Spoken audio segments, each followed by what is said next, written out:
Jamal Waakomanne inni illee dhiyoo kana caalbaasii suuraa Hacaaluu Hundeessaa godhamee qarshii 15,000 tilmaamee tokko.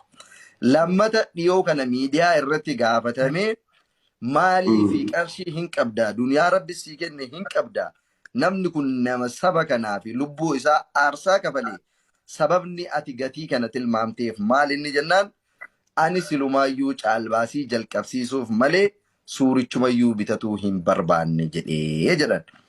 Wanti si komatan kana waan Oromoon si himatu kana dhimma Hacaaluu immoo dhimma Oromoota. Hacaaluun Oromoodha, Oromoon Hacaaluudha. Kan beeknullee akkas uummanni akkasitti beeka. Ati hoo mee maal jetta waa'ee kanarratti?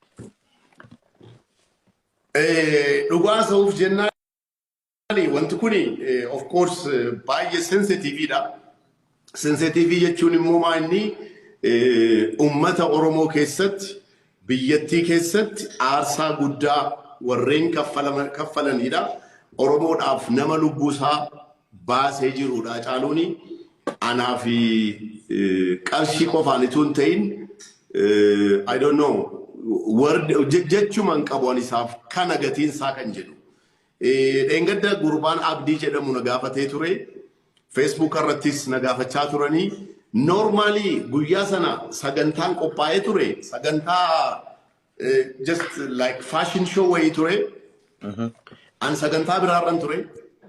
Ittiin qophoofne caalbaasiin injiraatus se jedhu waan hin beeku. Just as a guest no request tadarakkuትና gaafa immoo request ta'ee dhufee jedhu kana keessatti laftinaa kennamee nan taa'ee kana gidduutti suuraan Hacaaluu dhufee jechuudha.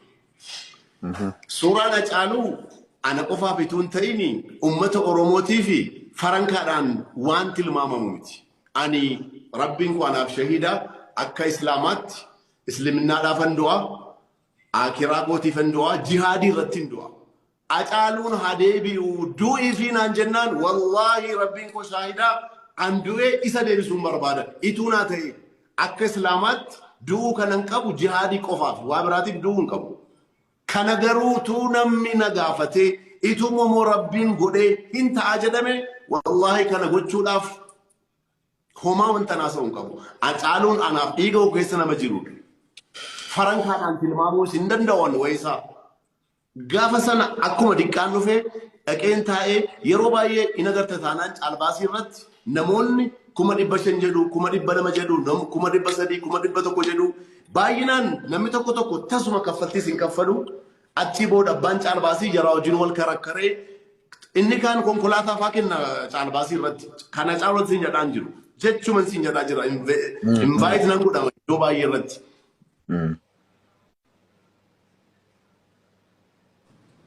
Sorry, guyyaa sana garuu bilbila ofirraa cufi irratti bilbilaaran.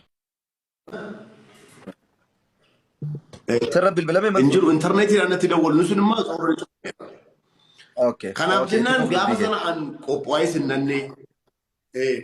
sinnannee kun jira jechuus quban qabu kana gidduutti caalbaasiin isaa dhufee gaafa dhufee jedhu immoo namni hundiyyuu namoonni muraasa kan achi turanii biizinasa nama hojjetanu nama mootummaati kan turanii Oromiyaa Bahaልና Turizim Aadaaf Turizimii Oromoo እንደገና immoo biizinasa warra hojjetan warra nama muraasa ture.